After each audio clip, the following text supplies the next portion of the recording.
Koronavirus pandemiýasy sebäpli Türkmenistanda girizilen karantin çäklendirmeleri ýene uzaldyldy.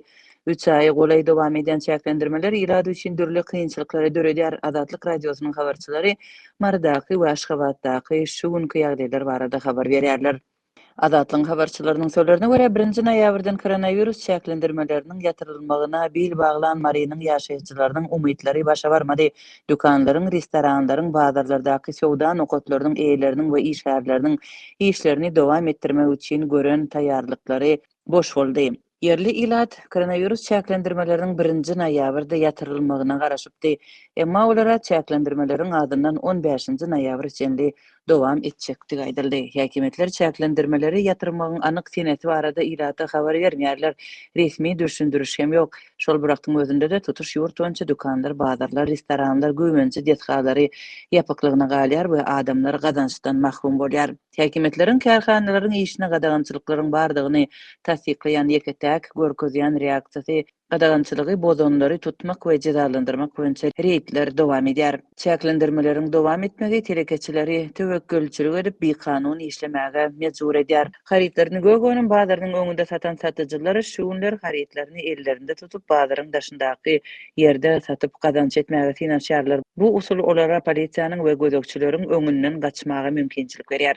Öýländen soň polisiýa gözekçiligini gowşadýar. Sondan soň satyjylar hupsy satyp bilýärler we alyjylar bolsa zerur zatlaryny satyn alýarlar. Dip marly çeşme gurrun berýär. Habarçy polisiýanyň ýerden geçirilýän ýygnykdan soň reýtlere iýerlenligini belleýär.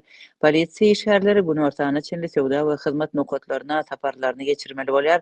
Bekanun işleýänleri barlap jerime salýar. Çeşmeler we habarçylar polisiýa işgärleriniň arasynda para almagyň köpelenligini habar berdiler. Olaryň sözlerine görä çäklendirmeleriň saklanmagy munyň üçin goşmaça mümkinçilik döredýär. Sebäbi uly ýitkä galýan hususy telekeçiler ýagdaýdan çykalgy hökmünde gadagançylyklary bozmaly bolýarlar we para berip işlemäge mejbur bolýarlar. Bolmasa polisiýa jerime salýar we satyjylardan imlaklaryny alýar. Pandemiýa wagtynda köp polisiýa işgär baýady, jawy gymmat awtoulag satyn aldy. Dip Marydaky çeşmeýär.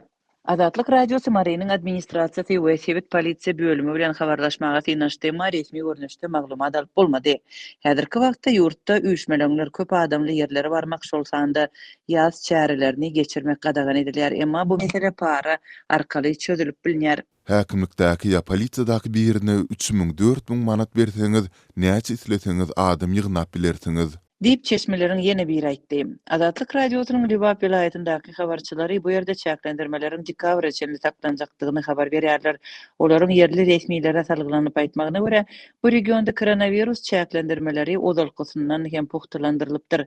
Indi farapda täzeden dezinfeksiýa we maska tertibi güýçlendirildi. Awtobuslardan adamlary düşürüp diňe ýolagçylaryň ýartyny daşamak talap edilýär. Kafeler hem toýhanalar ýapyk bolmagyna galýar diýip Liwapdaky çeşme gurrun berýär. Bu aralykda Aşgabatda sowda nokatlarynyň kärendeçileri we işgärleri çäklendirmeleriň ýatyrylmagyna we işiň täzeden başlanmagyna umyt baglap paýtagtyň Lomoy bazaryna barpdyr. Internetde bazaryň 1-nji noýabrda işe başlajakdygy barada habar berilipdir. Emma muňa garamazdan bazar açylmandyr. Şu gün sowda nokatlarynyň we satyjylaryň hemmesi Lomoy bazara bardy. Ýöne olary diňe azyk dükanlarynyň we hojalyk himiki terişdeleriniň açyljakdygyny aýtdylar.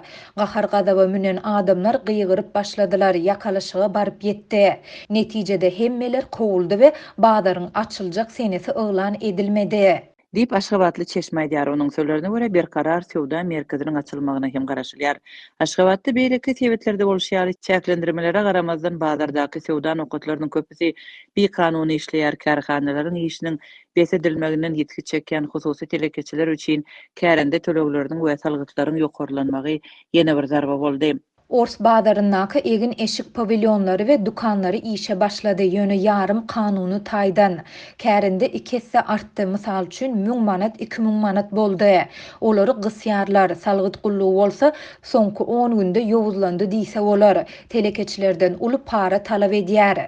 diýip çeşmämiz gürrüň berýär. Sewda we hyzmat karhanalary şu ýylyň awgust aýynda tutuş ýurt boýunça ýapyldy. Bu karantin ýurtda COVID-19 görülip edilmedik derejede ýaýrap, keselçiligiň we ölümüň köpelen wagtyna gabat geldi. Çäklendirmeler transport gatnawyna hem täsir etdi. Gulplamanyň 3 aý töweregi dowam edýänligine garamazdan resmiler we döwlet habar beriş serişdeleri çäklendirmelerin girizilmegi, onuň sebäbi halky ýetirýän täsiri, wagt möhleti barada dilýärmeýärler. Ýurdun ýolbaşçylary COVID-19 ýurtda döpden hasaba alynmandygyny öňe sürýärler.